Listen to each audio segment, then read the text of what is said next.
Samantala, naniniwala ang isang political analyst na upang tuluyang maresolba ang problema sa illegal na droga, kailangan maging aktibo ang partisipasyon ng publiko sa kampanya kontra sa pinagbabawal na gamot.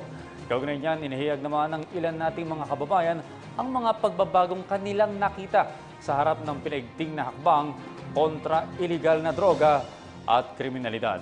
May report si Dayan Guerrero.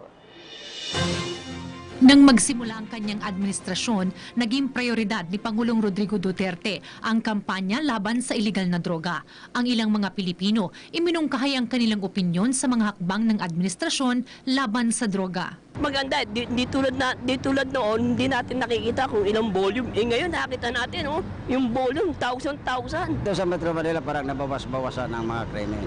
Yung peace dito sa street ng Metro Manila, specifically, as for me, yung mga related incidents ng EJK, it's para sa akin, isolated cases. Ayon kay political analyst at UP Diliman Political Science Professor Ranjit Rai, may mga pagbabago nang nakikita sa ilang mga komunidad dahil sa kampanya laban sa iligal na droga.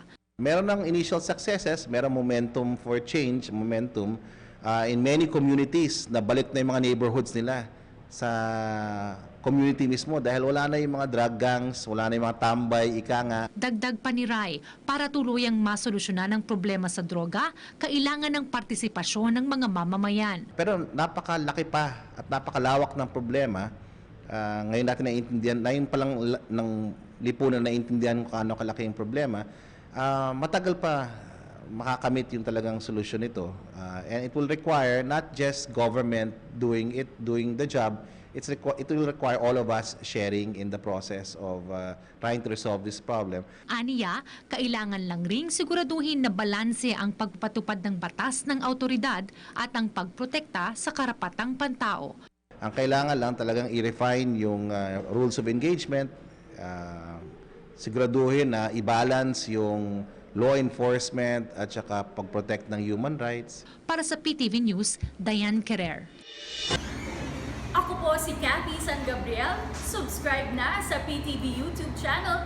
I-click lang po ang subscribe button.